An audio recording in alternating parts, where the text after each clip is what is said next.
신약성경 디모데후서 3장 1절부터 17절까지입니다. 좀 긴 말씀이라서요. 우리가 함께 교독했으면 좋겠습니다. 제가 한 절, 우리 성도님들께서 한 절 교독하도록 하겠습니다. 너는 이것을 알라. 말세에 고통하는 때가 이르러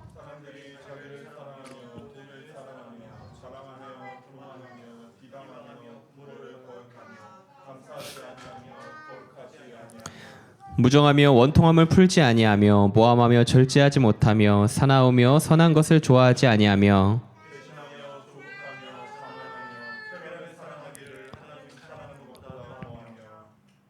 경건의 모양은 있으나 경건의 능력은 부인하니 이 같은 자들에게서 네가 돌아서라.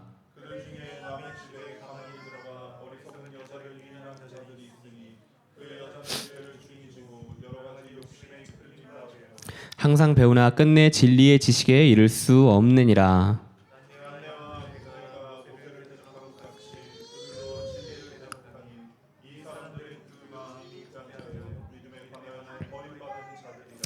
그러나 그들이 더 나아가지 못할 것은 저 두 사람이 된 것과 같이 그들의 어리석음이 드러날 것임이라.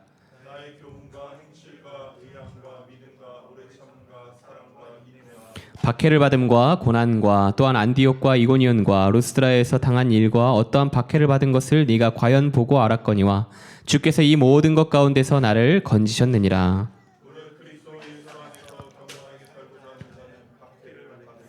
악한 사람들과 속이는 자들은 더욱 악하여져서 속이기도 하고 속기도 하나니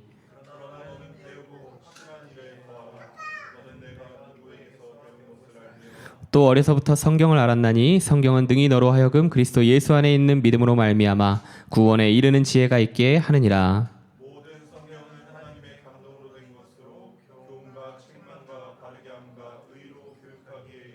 함께 읽겠습니다. 이는 하나님의 사람으로 온전하게 하며 모든 선한 일을 행할 능력을 갖추게 하려 함이라. 아멘. 네, 반갑습니다. 우리 시작하면서 이렇게 인사했으면 좋겠어요. 네, 사랑합니다. 네, 한 가지 더요. 성도님의 얼굴에는 사랑이 가득하시네요. 네, 아유, 여기서도 보여요. 이렇게 억지 웃음이. 요즘 참 이제 각박한 시대를 좀 살아가고 있는 것 같아요. 저희 하루의 대부분은 이제 집 아니면 대중교통 아니면 이제 선교단체 사무실에서 이루어지는데 이제 대중교통을 이용하는데 한 4시간 정도가 이렇게 소요되다 보니까 한 가지 습관이 생겼어요. 무슨 습관이냐면 사람들을 이렇게 관찰합니다.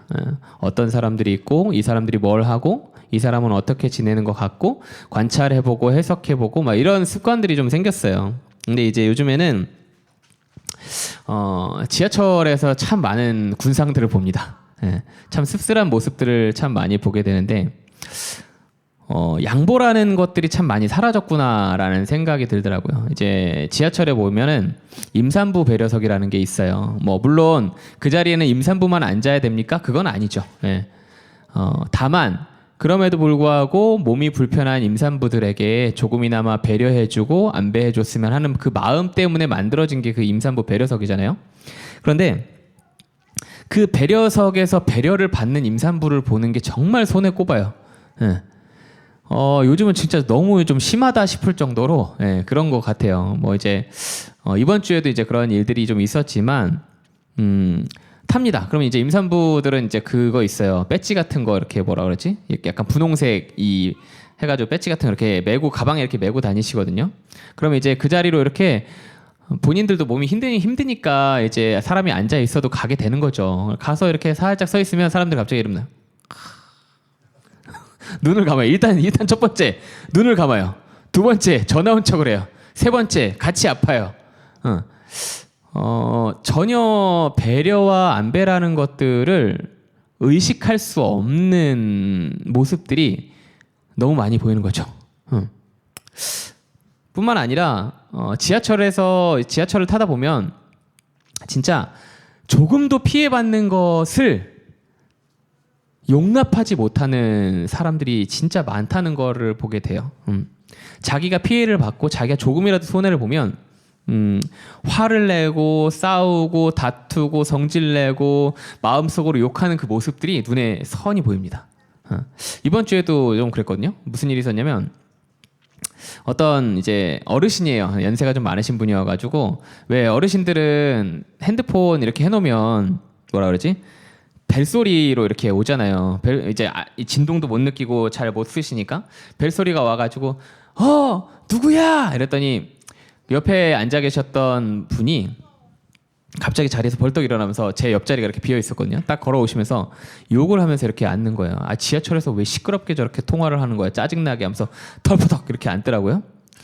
본인이 시끄러운 거는 생각을 못 하고 본인이 저한테 이렇게 달려들듯이 오면서 이렇게 몸치기 한 건 생각은 못 하고 그저 자기 귀를 시끄럽게 했다. 자기의 어떤 그 시간을 방해했다. 여기에만 포인트가 맞추어져 가지고 누군가를 질타하고 저주하고 미워하는 그런 모습들을 보게 되는 거죠. 조금의 손해도 없어요. 조금의 손해도 없고 조금의 양보도 없다. 지하철에서 요즘 타다 보면 그런 생각이 좀 많이 드는 것 같아요. 참 씁쓸한 모습들이죠. 물론 이제 저도 이제 대중교통을 오래 이용하다 보면 짜증 납니다. 짜증 나고 막 화도 나고 막 정신이 막 혼미해질 정도로 막 성질이 날 때가 있는데. 그러한 모습들에 대해서 이제는 대중들도 그 모습이 뭔가 자기만을 생각하는 모습이라고 생각하지 않고 그냥 당연한 거지라고 여겨지는 그런 시대가 지금 저희가 살고 있는 이런 시대인 것 같아요. 사랑이라고는 정말 눈꼽만치 찾아볼 수 없는 그런 시대.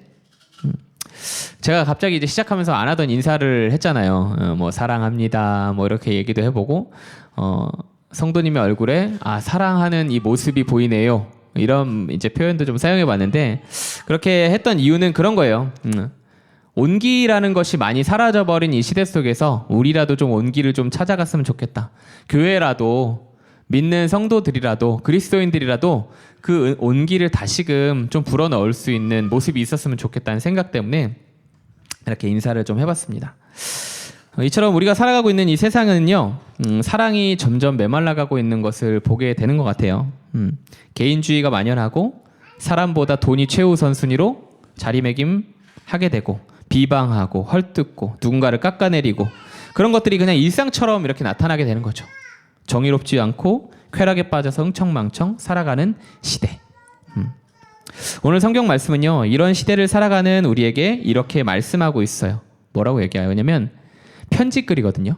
편지의 대상이 누구냐면 말세를 살아가는 이들에게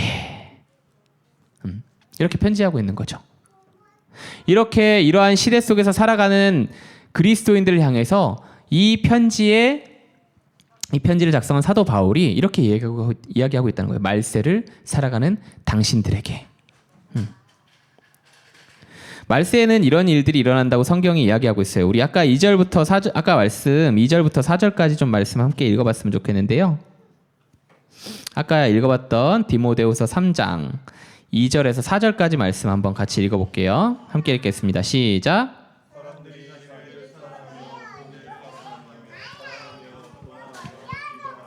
부모를 거역하며 감사하지 아니하며 거룩하지 아니하며 무정하며 원통함을 풀지 아니하며 모함하며 절제하지 못하며 사나우며 선한 것을 좋아하지 아니하며 배신하며 조급하며 자만하며 쾌락을 사랑하기를 하나님 사랑하는 것보다 더하며. 아멘. 오늘 우리 시우가 유난히 데시벨이 좀 높은 것 같아요. 네. 자, 오늘 이 말씀을 좀 살펴보면요. 어머니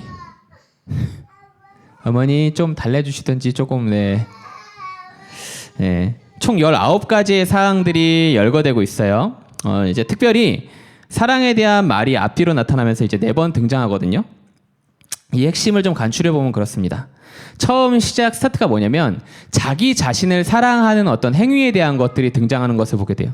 자기 자신을 사랑하는 그 사랑으로 말미암아 어떤 일들이 일어나냐. 돈을 사랑하고 비방하고 뭐 여러 가지 어떤 그 죄악들에 대한 것들이 나타나게 되는 거죠. 그렇게 자기 사랑으로 시작된 이 말씀이 4절 하반절로 들어가면 어떤 말씀으로 변하게 되냐면 하나님을 사랑하지 않는, 그러니까 하나님보다 쾌락을 더 사랑하는 이런 표현으로 변질이 되는 거예요. 그러니까 말세의 어떤 현상들은 어떤 모습으로 나타나게 된다는 걸 얘기하고 있냐면 사랑이 없어지는 시대를 살아가게 된다는 거예요.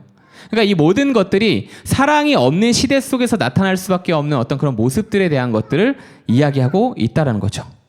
그러니까 말세라고 하는 이 시대 속에는 자기 자신에 대한 사랑이 극도로 치달아서 여러 가지 형태의 죄악들이 나타날 것이고 그 모든 것들을 하나님보다 더욱 사랑하는 시대를 살아가게 될 것이다 라고 성경이 말하고 있다는 거예요. 어떠세요? 요즘에 좀 딱 그렇지 않나요? 나 자신을 너무나 사랑하는 모습들 정말 우리 그 소셜 미디어를 보면 정말 많이 나타나죠. 자기의 끝판왕이에요, 막. 그리고 자기를 사랑하는 그 마음들이 온전히 채워지지 않을 때 나타나는 어떤 병적인 상대적 박탈감, 어떤 이러한 그 모습들이 이 소셜 안에서 계속 나타나고 있는 것들을 보게 되는 거죠.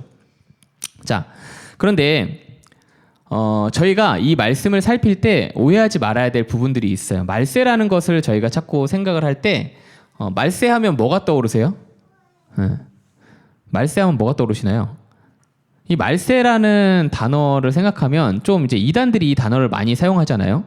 그러니까 이 말씀을 해석할 때 어떻게 해석하는 경우들이 생겨나냐면, 자, 이러한 현상이 나타나고 이러한 현상이 나타나고 이러한 현상이 나타나고 이러한 현상이 나타나네. 자, 성경에서 보니까 이러한 때는 뭐라고 얘기한다? 말세. 자, 그럼 말세 때 뭐라 해야 됩니까? 자, 우리가 가지고 있었던 거 다 내려놓고 우리가 어디로 모이고 다 같이 해서, 옛날에 그런 저기가 있었죠. 다미선교회 같은.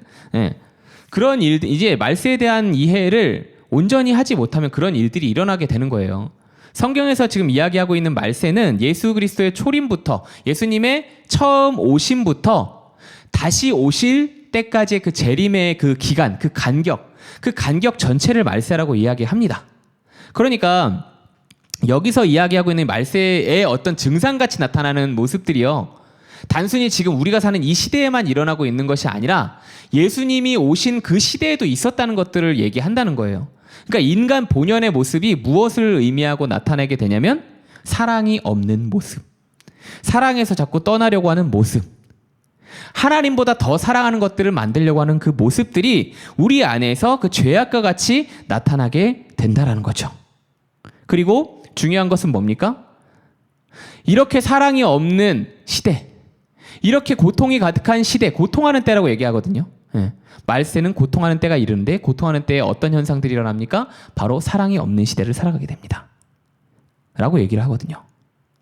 그런데 이 사랑이 없는 시대를 살아가는 것은 과거에도 현재에도 미래에도 성도라는 이름을 가진 우리가 살아가야 될 어떤 그 삶의 모습인 거예요. 너무 씁쓸하지 않습니까? 우리의 조상들도 그렇게 살아왔고요, 우리도 그렇게 살아가야 되고요, 우리의 자식들도 그렇게 살아가야 된대요. 사랑이 없어서 돈을 최우선시하고 누군가를 비방하고 배역하고 뭐 이렇게 아무튼 깨어지고, 아무튼 이 모든 그 죄악의 근원이라는 근원이 모든 것들이 등장하고 있는 이 시대 속에서 살아가야 되는 것이 바로 말세를 살아가는 저희들에게 주어진 이 필연적인 삶이라는 거죠. 그런데 이 말세를 살아가는 저희들한테 이게 끝이 아니에요. 사랑이 없는 것은 끝이 아니고, 사랑이 없는 것이 보편적인 어떤 그 모습 속에서 나타나고 있었다면 이 교회 안에서도 어떤 모습들이 나타날 거라고 암시를 하거든요. 5절에서 무슨 이야기가 나오냐면, 경건의 모양은 있으나 경건의 능력은 부인하니 이 같은 자들에게서 내가 돌아서라. 무슨 의미입니까? 겉으로는 하나님을 찾고 하나님께 부르짖고 하나님께 더없이 간절한 사랑을 외치는 것 같으나 그 속은 썩어 문드러진 온갖 거짓과 위선이 가득한 시대를 살게 될 거라고 얘기하거든요. 앞뒤로 다 막힌 거예요. 교회를 가면, 그리스도인들이 모인 공동체를 가면 그 안에서라도 뭔가 이렇게 변화와 새로운 것들과 소망과 기쁨과 사랑이 넘쳐야 함에도 불구하고 교회 안도 그렇지 않을 거라고 얘기하고 있는 거거든요. 믿는 그리스도인들이 모여도 그렇지 않을 거라고 얘기하고 있거든요. 세상이 혼탁한데 교회도 혼탁해질 거라고 얘기하고 있어요. 이걸 굳이 뭐 예시를 들어서 말씀드릴 필요조차도 없죠. 너무나 많이 알고 있잖아요. 교회와 교회 지도자들의 부패, 어제 오늘 들었던 이야기가 아닙니다. 교회가 망가지고 있는 것들, 성도들이 망가지고 있는 것들 어제 오늘 이야기로 들었던 게 아니에요. 그죠? 그들만 그렇습니까? 저희는요. 늘 하나님 사랑한다고, 하나님 없으면 살 수 없다고 고백하지만 그 안에 온갖 범죄와 탐욕과 욕심과 미움과 음욕과 거짓이 우리 안에도 도사리고 있는 것들을 보게 돼요. 이 말씀을 읽는 내내 막 갑갑한 마음이 들었어요. 왜 우리는 이러한 시대를 살아가야만 하는가? 그런데 어쩌겠어요. 성경 말씀이 오늘 이야기하는 것은 이것이 말세를 살아가는 이들, 이 세상을 살아가는 이들, 이 세상 속에서 성도라는 이름을 가지고 살아가는 이들이 겪어야 될 삶이다. 이것 자체가 우리의 삶이라고 이야기하고 있다는 겁니다. 여기서 멈추고 싶어요. 더 하고 싶지 않은데 또 있어요. 또 뭘 얘기할까요? 성경이 말하거든요. 이러한 세상 속에서 조금이라도 경건하게 살려고 하면 박해를 받는다 라고 얘기를 하고 있어요. 조금이라도 내가 구별된 사람으로서 살기 위해, 구별된 교회가 되기 위해 그렇게 나아가려고 하면 온 세상이 나를 박해한다는 거죠. 온 교회가 나를 박해한다는 거예요. 우리를. 경건하게 살고자 하는 자들을. 그런 상황 속에서 사단은 더욱더 교묘하게 너희를 넘어뜨리려 할 거다. 암담합니다. 네. 뭐 하나 좋은 게 없어요. 그죠? 예수님 믿고 교회 다니면 일 좀 가득하고 미래도 보장되고 사람들에게 칭송도 받고 늘 기쁨만 가득하면 좋을 텐데 전혀 그럴 일 없다라고 쐐기를 박아버리네요. 우리가 이렇게 답답하고 참담한 시대를 살아갑니다. 우리만 살아가는 게 아니라 그리스도께서 오신 그 시점부터 우리는 이러한 시대를 살아갈 수밖에 없는 그런 필연적 존재가 될 수밖에 없다고 성경은 이야기하고 있어요. 여러분, 이 편지를 써내려간 사도 바울도 마찬가지입니다. 얼마나 많은 박해를 받았는지 몰라요. 경건하게 주님 뜻대로 살려고 했던 수도 없이 많은 그리스도인들이 얼마나 많은 핍박을 받고 고통을 당하고 순교에 이르렀는지 모릅니다. 역사가 그것을 반증하잖아요. 이러한 삶을 우리 주님 오실 때까지 겪어야 된다고 얘기합니다. 성경은요. 우리 주님 오실 때까지 우리는 이렇게 살아야 됩니다. 그냥 이런 고백이 나올 수밖에 없죠. 우리 주님 차라리 조금이라도 빨리 오셨으면 좋겠습니다. 여러분, 그렇죠? 이러한 시대를 우리가 계속해서 살아가게 될 텐데 그렇다면 우리가 무엇을 붙잡고 살아갈 수 있겠습니까? 어떻게 견뎌낼 수 있겠나요? 사실 오늘 말씀은요, 목회서신이에요. 목회서신이라는 건 뭐냐면 목양으로 다스려질 그 성도들에게 이렇게 삶을 살아갔으면 좋겠다. 쉽게 말하자면 그런 거예요. 이렇게 삶의 방향성을 제시해주고 이렇게 삶의 지침을 내려줄 수 있는 편지글로 쓰인 게 바로 이 디모데후서입니다. 그래서 이 디모데후서 3장에서의 진짜 핵심은 이제 여기서부터 나타난다고 생각하면 돼요. 안 되고 참담하고 암담한 이 그 모든 시대 속에서 시대를 살아갈 수밖에 없는 우리들이지만 그럼에도 불구하고 우리에게 희망이 있습니다. 그럼에도 불구하고 우리에게 소망이 있습니다. 라고 이야기하는 이 부분부터가 진짜 가장 핵심이 되는 중요한 말씀이라는 거예요. 우리 14절부터 17절까지 말씀 한번 읽어보겠습니다. 본문 14절부터 17절까지 말씀 함께 읽겠습니다. 시작.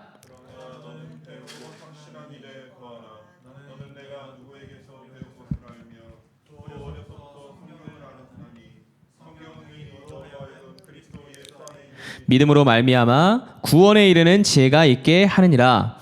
모든 성경은 하나님의 감동으로 된 것으로 교훈과 책망과 바르게 함과 의로 교육하기에 유익하니 이는 하나님의 사람으로 온전하게 하며 모든 선한 일을 행할 능력을 갖추게 하려 함이라. 아멘. 자, 사도 바울은 디모데에게 말하고 있습니다. 뭐라고 이야기하냐면, 자, 이러한 시대 속에서 네가 해야 될 일은 뭐냐면 배우고 확신한 일에 거하거라. 디모데가 배운 것이 뭔데요? 성경은 이렇게 얘기하고 있죠. 어려서부터 말씀으로 세워진 사람이다. 뿐만 아니라 사도 바울과 함께하며 말씀의 능력을 보고 듣고 경험했던 사람이라고 얘기해요. 사도 바울은 앞으로 자신이 걸어왔던 말세를 또다시 걸어야 할 디모데와 우리와 같은 후대들을 위해서 이 시대 속에서 성도가 과연 무엇을 쫓아야 하는가를 이야기해주고 있는 거예요. 뭘 쫓아야 된다고 얘기합니까? 진리의 말씀인 성경을 쫓아야 된다고 얘기하고 있는 거죠. 15절, 또 어려서부터 성경을 알았나니 성경은 능히 너로 하여금 그리스도 예수 안에 있는 믿음으로 말미암아 구원에 이르는 지혜가 있게 한다. 구원에 이르는 지혜. 16절, 우리에게 유익한 것이라고 얘기하고 있고요. 17절, 하나님의 사람으로 온전케 하며 모든 선한 일을 행할 능력을 갖추게 할 수 있다. 성경의 능력인 거예요. 말씀의 능력이 여기 있다는 거예요. 우리가 흔들리지 않을 수 있게 만들어주는 것이 뭐냐? 하나님의 말씀 안에 있다는 거예요. 이 시대 속에서 우리가 넘어질 수 있거든요. 이 시대 속에서 우리가 그들과 동일하게 세상과 다를 바 없는 모습으로 살아가게 될 수 있거든요. 그런데 그러한 시대 속에서 흔들리지 않고 살아갈 수 있는 유일한 지침을 주셨는데 그게 뭐냐면 바로 이 성경 말씀이라고 이야기하고 있다는 거예요. 이 말씀이 우리를 지탱하는 힘과 능력이 된다라고 이야기하고 있다는 거예요. 이 말씀이 우리의 길이 된다라고 말씀하고 계시다는 겁니다. 저는요, 이제 예전에 아동부 아이들 이제 맡아서 이렇게 했었잖아요. 애기들 이렇게 맡아서 얘기하면 얘들아 성경은 중요한 거야. 왜요? 하나님이 주셨으니까. 왜요? 하나님 읽으라고 하셨어. 왜요? 이거 왜 이렇게 왜요? 죽음의 무한의 왜요를 이렇게 해야 되거든요. 그래서 애들은 예시가 없으면 답이 안 나와요. 계속 얘기해주고 또 얘기해주고 또 얘기해주고 또 얘기해주고 거의 뭐 이렇게 무한 지옥과 같은 이제 그 상황들을 해야 되는데 아이들이 딱 그걸 이해를 하더라고요. 뭘 이해했냐면 어느 날 이제 내비게이션에 대해서 얘기를 했어요. 애들이 내비게이션을 잘 알아요. 왜? 엄마 아빠 차 타고 다니니까. 그죠? 그래서 아이들한테 늘 내비게이션을 비유로 자 얘들아 우리가 모르는 길 찾아갈 때 뭐가 필요하지? 내비게이션이 필요해. 자 내비게이션이 안내해주는 길로 가면 우리가 목적지를 이탈하지 않고 갈 수 있어. 성경의 기능이 그거라고 이야기를 해주거든요. 여러분 성경이 동일한 거예요. 길 모를 때 뭐 치면 돼요? 내비 치면 되잖아요. 그죠? 그런데 문제가 발생하는 건 늘 뭐예요? 길도 잘 모르고 어디로 가야 되는지 목적지에 대한 그 이해도 잘 없으면서 늘 자기의 경험을 의지해서 일로 가면 될 거야. 그러면 그 길은 꼭 막혀요. 내비가 가란 대로 가면 길이 잘 뚫려 있잖아요. 그런데 늘 내 경험을 의지하고 생각을 의지하고 내 판단대로 행했다가 목적지를 가는 것이 이상한 방향으로 갔다가 길을 잘못 들었다가 그렇게 갈 수밖에 없는 상황들에 놓이게 된다는 거죠. 길을 잃어버리고 엉뚱한 곳으로 계속 가게 된다는 거예요. 여러분 시편 119편 105절이죠. 주의 말씀은 내 발의 등이요 내 길의 빛이니이다. 아멘. 성경은 하나님께서 우리에게 주신 등입니다. 등불이에요. 등불. 어두운 곳에서 유일하게 길을 비춰줄 수 있는, 길을 밝혀줄 수 있는 유일한 길이 되는 것이 무엇이다라고 얘기하고 있냐면 바로 이 말씀이라는 거예요. 우리가 걸어갈 그 길에 빛이 될 수 있는 유일한 것이 바로 이 말씀이라고 얘기하고 있다는 거예요. 여러분 우리가 성경을 가까이 해야 되는 이유 아시겠나요? 읽기 힘들죠? 힘들어요. 저도 벌써 몇 독을 했지만 제가 이제 계속 그거 얘기 드리잖아요. 이제 하나님과 구별된 시간을 갖기 위해서 저녁에 이제 탁 말씀 묵상하고 기도하러 들어가야지. 성경을 탁 피면 으악 하고 집중이 잘 안 돼요. 목사인 저도 잘 집중이 안 될 때가 너무 많거든요. 그쵸? 읽을 때 잘 집중도 안 되고 하니까 자꾸 멀리하게 되고 오늘은 패스할까? 이런 마음 들 때 있는 거 알아요. 하나님도 아십니다. 그런데 그럼에도 불구하고 하나님께서 우리에게 말씀하시는 것은 무엇이냐면 여기에 생명이 있다라고 말씀하시거든요. 여기에 우리의 생명줄이 있다라고 말씀하시거든요. 이 말씀 안에 우리가 걸어가야 될 유일한 길이 있다라고 말씀하시거든요. 흔들리지 않을 수 있는 지혜가 있다라고 말씀하십니다. 그렇기 때문에 우리가 가까이 하기 힘들지라도 그 안으로 가까이 가기를 원하시는 하나님의 마음, 그 말씀이 오늘 이 말씀 안에서 담겨서 나타나게 된다는 거예요. 사랑하는 성도 여러분, 말세를 살아가는 저희는요, 고통의 현장을 지날 수밖에 없습니다. 예. 지나가면 다행이죠. 예.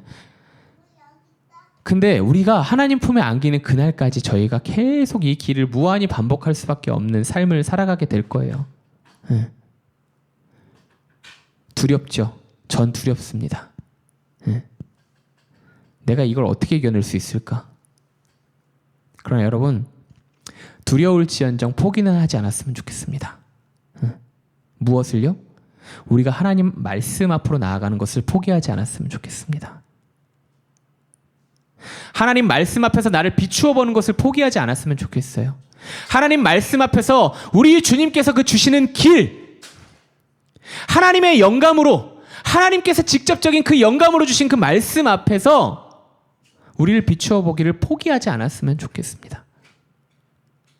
말씀이 우리를 지탱하는 힘, 그 등, 그 길이 된다라는 사실을 우리가 기억하며 한 주를 또 살아야 하잖아요. 그죠? 한 주를 살아야 하는데 우리가 그 삶 속에서 하나님 찾기를 간구하며 나아갈 수 있는 저희들이 되기를 소원합니다. 소망합니다. 말씀 안에서 우리를 비추어 볼 수 있기를 소망합니다. 하루에 조금이라도 우리 하나님의 말씀 앞에 설 수 있기를 간구하며 말씀 앞으로 나아갈 수 있는 저희들이 되기를 간절히 소원합니다.